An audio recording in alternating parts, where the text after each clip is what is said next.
তখন থেকে মহারাজ কি লিখছেন খাতায়? মনে হচ্ছে সকাল থেকে চিন্তা ওনার মাথায়। হ্যাঁ, তাই মনে হচ্ছে। আমাদের সাথে কোনো কথাই বলছেন না, শুধু লিখে চলেছেন। একজন মানুষ মনোযোগ দিয়ে কাজ করছেন আর তোমরা ক্রমাগত বকে চলেছো। না, আসলে মহারাজ কি কারণে চিন্তিত সেটা জানতে না পারলে আমাদেরও চিন্তা হয় বই কি। হুম অর্থ বুঝলে, অর্থ। রাজকোষের অবস্থা খুবই খারাপ। আর সামনেই তো শিবরাত্রি পুজো, কিভাবে যে কি হবে কিছুই বুঝতে পারছি না। মহারাজ, এরকম হলে এবারে কিভাবে পুজো হবে? শিবরাত্রির পুজোয় তো অনেক খরচ। এত লোকজন আসেন, তাদের জন্য ভোগের প্রসাদের ব্যবস্থা করা তো মুখের কথা নয়। এবার তোমাদের সবাইকে দায়িত্ব নিতে হবে। আমরা সবাই। কি দায়িত্ব মহারাজ? আমি গতকাল তোমাদের রানীমার সাথে এই ব্যাপারে কথা বলেছি। রানীমা কি বললেন মহারাজ? দেখো, তোমরা সব সভাসদেরা যদি মুক্ত হস্তে দান করো আর রাজকোষ থেকেও যতটা সম্ভব অর্থ সাহায্য দিয়ে এবারে পুজো এবং ভোগের আয়োজন তাহলে সুসম্পন্ন করা যাবে। দানের চেয়ে বড় পুণ্যকর্ম আর কি আছে? যে সভাসদ সবচেয়ে বেশি দান করবে তাকে পরে কিছু অর্থ সাম্মানিক হিসেবে দেওয়া হবে। আচ্ছা মহারাজ। তাহলে আজ রাজসভার আলোচনা এইটুকুই রইল, বাকি কথা পরে হবে। বলি গিন্নি, আমি খুব সমস্যার মধ্যে আছি বুঝলে। হ্যাঁ, তোমার তো অর্থের টান ধরলেই আমার কথা মনে পড়ে গো। কি করে বুঝলে? বাবা, বুঝবো না? এতদিন ধরে তোমার সাথে সংসার করছি, তাও বুঝবো না? আমি কি আজকাল আর তোমার কাছে চাই বলো? আমার মা আমার নাম রেখেছিল পার্বতী, আর বলেছিল দেখিস তুই ভগবান শিবের মতন বর পাবি।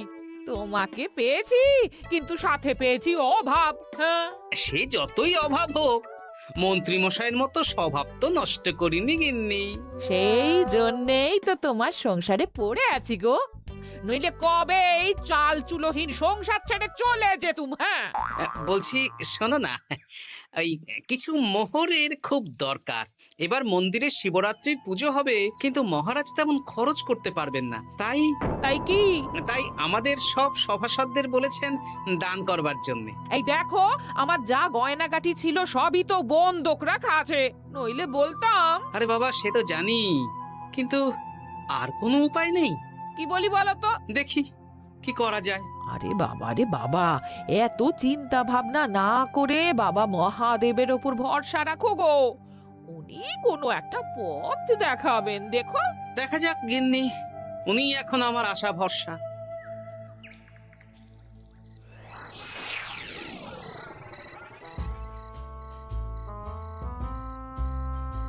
আরে মন্ত্রী মশাই, আপনি তখন থেকে শুধু এদিক ওদিক করছেন কেন বলুন তো? তা কি করব? না, আমরা তো বুঝতে পারছি না আপনার কি হলো। জীবনে অনেক অপমানিত হয়েছি, অনেক মার খেয়েছি, এবার সম্মান চাই। আর কেউ সম্মান না করলেও আমরা কিন্তু আপনাকে বেশ সম্মান করি মন্ত্রী মশাই। তোদের সম্মান আর মহারাজের সম্মানের মধ্যে অনেক পার্থক্য আছে। না, ওই ছোট মুখে বড় কথা বলছি মন্ত্রী মশাই, ক্ষমা করবেন। হ্যাঁ, মহারাজ আপনাকে কেন সম্মান করবেন? সামনে শিবরাত্রি, প্রত্যেক বছরের মতন এবছরেও গ্রামের মন্দিরে রাজবাড়ির তত্ত্বাবধানে পুজো হবে, আর সেই পুজোয় আমাকে দান করতে হবে। তা করুন, আপনার কি অর্থের অভাব নাকি? আরে বাবা, সব অর্থ দিয়েই তো তোদের গিন্নিমার গয়না বানিয়ে দিয়েছি, আমার হাতে আর আছে কই? ও, এই সামান্য ব্যাপার। আপনি মাছের তেলে মাছ ভাজুন। হ্যাঁ, আমিও তো তাই বলতে চাইছি। খোলসা করে বলতো তুই কি বলতে চাইছিস? মানে আমি বলতে চাইছি, আপনি আমাদের দায়িত্ব দিন, আমরা রাজ্যবাসীদের থেকে চাঁদা তুলবো, ভিক্ষে করব। আরো অনেক কায়দা করে অর্থ উপার্জন করে আপনার হাতে দেব, আর সেই অর্থ আপনি নিজের বলে চালিয়ে দেবেন। ব্যাস, তাহলে তো আমার 90% চিন্তাই মাথা থেকে নেমে গেল। ব্যাস, আর কোনো চিন্তা নেই।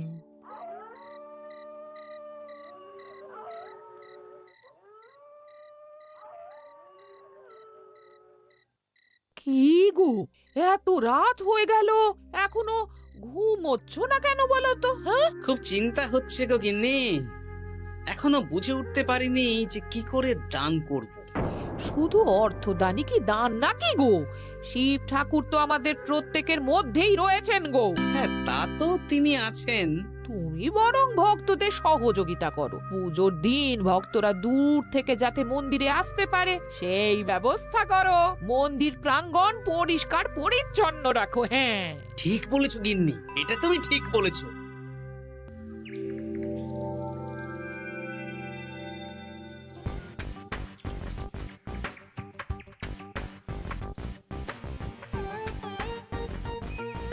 এই যে বাড়িতে কে আছেন?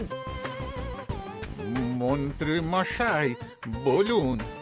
তা প্রত্যেক বছরের মতন এই বছরেও তো শিবরাত্রি উপলক্ষে মন্দিরে পুজো হচ্ছে, জানেন তো? হ্যাঁ, সে তো জানি, কিন্তু আমার গিন্নির পায়ে এত ব্যথা যে এবারে আর জল ঢালতে যেতে পারবে বলে তো মনে হয় না। তাতে কি, আপনি দান করুন, বাবা দূর থেকে আশীর্বাদ দিয়ে দেবেন। দান? তা কিসের দান? এত ধুমধাম করে পুজো হবে, তার দান। এ কি, এতদিন ধরে মন্দিরে তো দান দেওয়ার কোনো ব্যাপার ছিল না। এবার আছে। দান করা সবচেয়ে বড় ধর্ম। আহ, আমরা বুড়ো বুড়ি খুব অল্প অর্থে সংসার চালাই। আমাদের ছেলে যেটুকু পাঠায় তা দিয়েই চালাই। আমরা আর কি দান করব মন্ত্রী মশাই?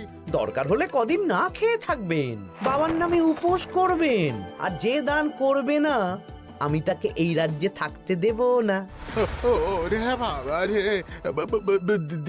দিচ্ছি দিচ্ছি দিচ্ছি। আর শুনুন, এই দানের ব্যাপারটা যেন 5 কান না হয়, নইলে কিন্তু। ওরে বাবা, না না না, ঠিক আছে ঠিক আছে। আজকে সারাদিনে ভালোই রোজগার হয়েছে, কি বলিস বটা? হ্যাঁ, কালকে আবার সারাদিন চাঁদা তোলা হবে। চাঁদা নয়, বল চাঁদার নামে দান তুলছি। হ্যাঁ, আর যা ভয় দেখাচ্ছি, কেউ ভয় মুখ খুলবে না। এই তো যাই, এরকম চলতে থাকলেই আমাকে সেরার সেরা দানি হওয়া থেকে কেউ আটকাতে পারবে না। এই তুমি এই ভর দুপুরে বস্তা কাঁধে নিয়ে কোথায় যাচ্ছ গো? একটু জঙ্গলের দিকে যাচ্ছে গিন্নি, শুকনো কাঠ নিয়ে আসি। পুজোর দিন তো ভোগের রান্না করতে জ্বালানি লাগবে, দেখি শুকনো কাঠ নিয়ে রাজবাড়িতে দিয়ে আসবো। বেশ বেশ বেশ, যাও। হে দেবাদিদেব মহাদেব, তুমি একটু দেখো বাবা।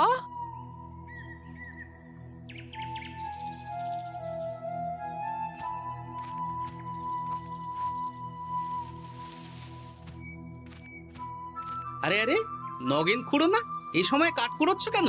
কি আর করব গোপাল, কাঠ কুড়িয়ে নিয়ে যাচ্ছি, এবার এগুলো হাটে বেচবো। সে কি গো, তোমার ছেলে তো শহরে চাকরি করে বলেছিলে, এ মাসে সে অর্থ পাঠায়নি? সে তো পাঠিয়েছিল বাবা, কিন্তু আর ভাগ্যের পরিহাস, কি বলবো বলো। কি হয়েছে, কোনো সমস্যা নাকি? না না না, সমস্যার কথা জানানো যাবে না, জানালেই আমাদের বিপদ। আরে কি হলো, চুপ কেন? কি গো খুড়ো, কিছু বলো। কাউকে বলবে না তো বাবা? না না, বলো না, আমি কাউকে বলবো না, আমাকে বিশ্বাস করতে পারো। আসলে আজকে সকালে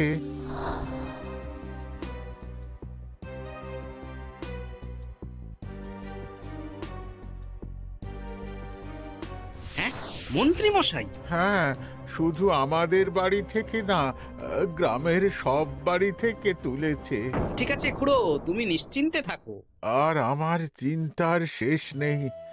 আমার গিন্নির কদিন ধরে এত পায়ে ব্যথা যে এবারে অতটা হেঁটে মন্দিরে বাবার মাথায় দুধ ঢালতে যেতে পারবে না। ঠিক আছে, তুমি একদম চিন্তা করো না, আমি দেখছি কি করা যায়।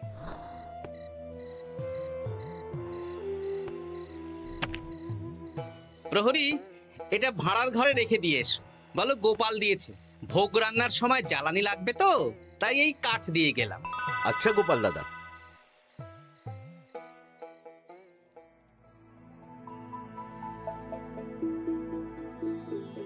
তারপর সবাই কিছু অর্থের যোগান করতে পারলে মহারাজ, আমি 5 মোহর অর্থ সাহায্য করতে চাই। আমিও 5 মোহর মহারাজ। বেশ। গোপাল, মহারাজ, এখন আমার হাত একদম খালি, তাই আমি অন্যভাবে সহযোগিতা করার চেষ্টা করছি। কিরকম? এই তো গতকাল আমি 1 বস্তা কাঠ দিয়ে গিয়েছি, আজকে আরো দেব। তারপর আগামীকাল মন্দির চত্বর পরিষ্কার করব, আগাছা পরিষ্কার করব, পুজোর দিন ভিড় সামলাবো, যারা দূর থেকে আসবে তাদের একটা গরুর গাড়ি করে নিয়ে আসবো। আচ্ছা, বেশ বেশ, কর। মন্ত্রী, মহারাজ, এই নিন। এতে 200 মোহর আছে, আমি আরো দান করব, আপনি কোনো চিন্তা করবেন না মহারাজ। বাহ বাহ বাহ বাহ বাহ, এ তো বিশাল ব্যাপার। আমি জীবনে অনেক পাপ করেছি, তাই এখন দান করে একটু যদি পুণ্য লাভ হয় সেটাই আশা। বেশ বেশ। পণ্ডিত, তুমি আর রাজবৈদ্য তাহলে পুজোর দশকর্মা দ্রব্যাদি কেনাকাটা শুরু করো। এখন ধারে নিয়ে আসবে, পুজোর পরে সব শোধ করে দেওয়া হবে। আচ্ছা মহারাজ, ঠিক আছে। তাহলে আজকে আমি আর পণ্ডিত মশাই দুজনে বাজারের দিকে যাব আর সব দশকর্মার দ্রব্যাদি কিনে নিয়ে আসব। হ্যাঁ হ্যাঁ, তাই কর।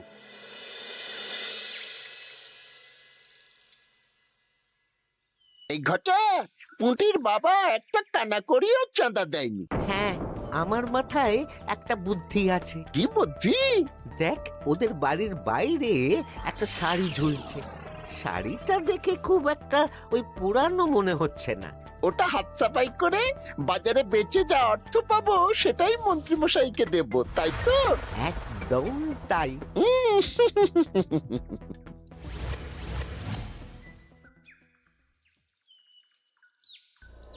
হাই পুটি, দেখ তোদের বাড়ি থেকে বটা ঘটা কাকা শাড়ি চুরি করছে।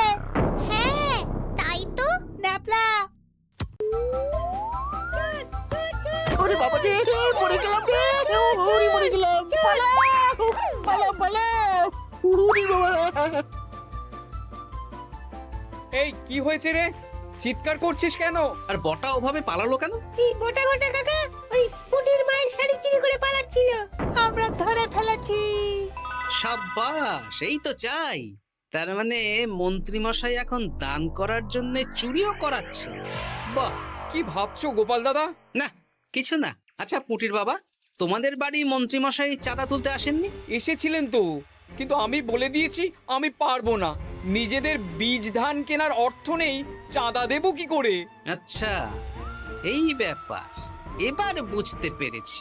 অনেক ভয় দেখালেন, চমকালেন, কিন্তু কিচ্ছু দিইনি। তাই বটা ঘটা চুরি করতে এসেছি, বুঝেছি। বেশ, এই সাবধানে থেকো। কিভাবে যে সংসার চালাবো? শোনো পুটির বাবা, তুমি এক কাজ করো। বলো। জঙ্গলে অনেক ধুত্র গাছ, আকন্দ গাছ আছে। তুমি পুজোর দিন সকাল থেকে মন্দিরের কাছে একটা ফুল মালা বেলপাতার দোকান দাও। এটা ভালো বুদ্ধি দিয়েছো। আমি তো এখন মন্দির প্রাঙ্গণ সাফ সাফাই করতে যাচ্ছি, আমি বরং কাজের ফাঁকে তোমার জন্য একটা ছাউনি দিয়ে মন্দিরের কাছে দোকান বানিয়ে দেব। তাহলে তো খুবই ভালো হয়। এই পুটি, তোরাও আমার সাথে চল, হাতে হাতে সাহায্য করবি। চল চল চল। চলো গোপাল দাদু।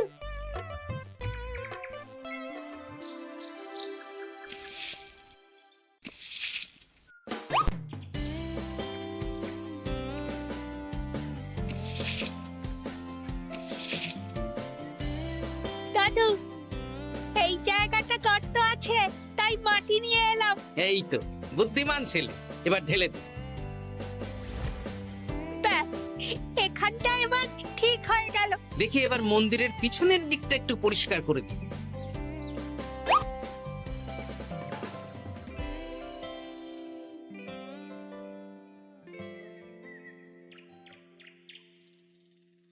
জয় মহাদেব। কি কিসের আওয়াজ হলো? হ্যাঁ দাদু, কিরকম একটা টং করে আওয়াজ হলো। দেখি তো। আরে বাবা, এটা ঘোড়া মনে হচ্ছে। হ্যাঁ তাই তো মনে হচ্ছে। জয় মহাদেব। বের করো বের করো। এই তো।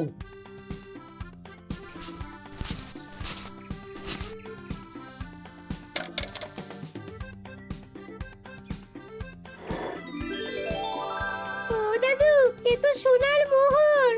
জয় মহাদেব, তুমি সত্যি আছো প্রভু। তুমি সত্যি আছো? একই দাদু, তুমি কাঁদছো কেন? সবই মহাদেবের কৃপা। মহারাজ বলেছিলেন দান করতে, মহাদেব নিজেই নিজের পুজোর ব্যবস্থা করে নিলেন রে। হ্যাঁ, তাই তো দেখছি দাদু। তবে শোন, এই কথাটা কাউকে বলিস না। আচ্ছা গোপাল দাদু, আমরা কাউকে বলবো না। হ্যাঁ।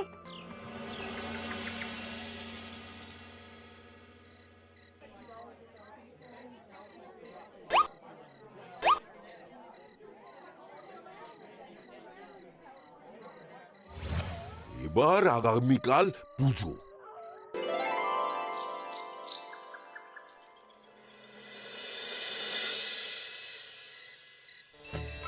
জয় শিব শম্ভু, হর হর মহাদেব। হে প্রভু, হে মহাদেব, জগতের কল্যাণ করো ভোলানাথ। জয় শিব শম্ভু। জয় জয় শিব শম্ভু, জয় শিব শম্ভু। বাবা দেখো বাবা, বাহ বাহ বাহ বাহ, এই তো সব ভালোই হচ্ছে। ভালো তো হবেই মহারাজ। আমি যা দান করেছি, পুজো পাঠ এবারে ধুমধাম করে হবে। দান করে অত অহংকার করতে নেই মন্ত্রী। এক হাতে দান করলে আরেক হাতকে জানাতে নেই, বুঝলে? বুঝেছি মহারাজ।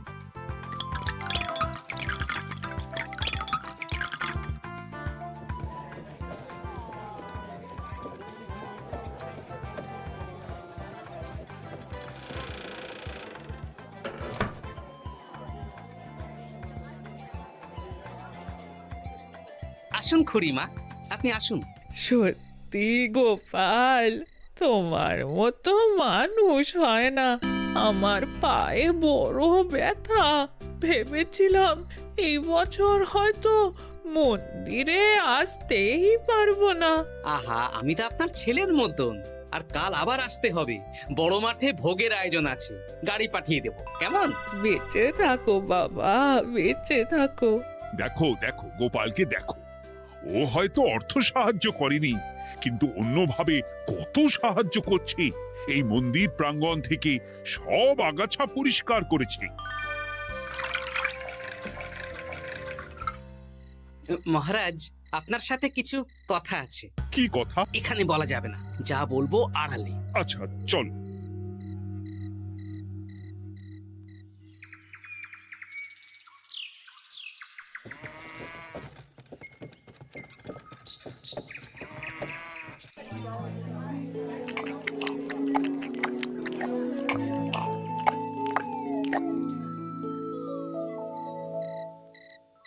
আজ সান্ধ্য সভায় সবাইকে আমি ডাকলাম, তার একটাই কারণ। কি কারণ মহারাজ? কি বলবেন আজ? গতকাল শিবরাত্রির পুজো আর আজ বেলার পুজোর ভোগ গ্রহণ পর্ব বেশ ভালোভাবেই সুসম্পন্ন হলো। এতে আমি খুব খুশি ও শান্তি পেয়েছি। তাই মহারাজ আমাকে সম্মান প্রদান করবেন, তাই তো? আমার মনে হয় আমি সবচেয়ে বেশি দান করেছি। না, তুমি তো কোনো নিঃস্বার্থ দানই করনি। মানে আমি যে কত মোহর দিলাম। ওগুলো তো লোকজনকে ভয় দেখিয়ে দানের নামে চাঁদা তুলে দিয়েছো। সেরেছে, সব জেনে গেছেন। হ্যাঁ, সেই জন্য সম্মান নয়, তোমাকে শাস্তি দেওয়া হবে। ওরে বাবা রে, ভুল হয়ে গেছে, ভুল হয়ে গেছে। ক্ষমা করুন মহারাজ, ক্ষমা করুন। এসব ক্ষমার অযোগ্য ভুল। যাই হোক, মহাদেবের কৃপায় মহাদেবের পুজো হয়েছে। তুমি যে অর্থ লোকজনের কাছ থেকে তুলেছিলে সেটা লোকজনের মধ্যেই বিলিয়ে দেওয়া হবে। তাহলে পুজোয় যা খরচ হলো তার বকেয়া কিভাবে মেটাবেন? সেটার ব্যবস্থা তো স্বয়ং মহাদেব করেছেন মন্ত্রী মশাই। হ্যাঁ, মহাদেব কিভাবে? আমি একদিন বিকেল বেলা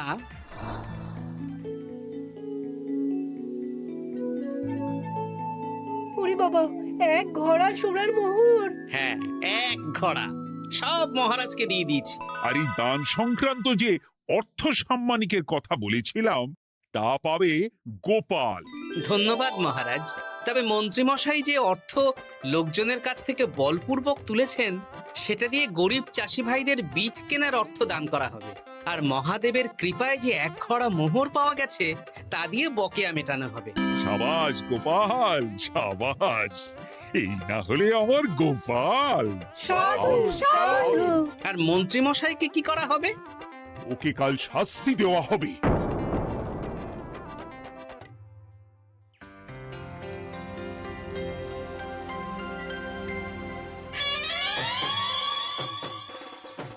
ও মহাদেব, ও শিব ঠাকুর, আমাকে ক্ষমা করে দিন, ক্ষমা করে দিন আমাকে। ওসব না বলে একবার কান ধরে উঠবস করুন আর একবার করে বলুন জয় মহাদেবের জয়। জয় মহাদেবের জয়, জয় মহাদেবের জয়, জয় মহাদেবের জয়। সবই মহাদেবের দান।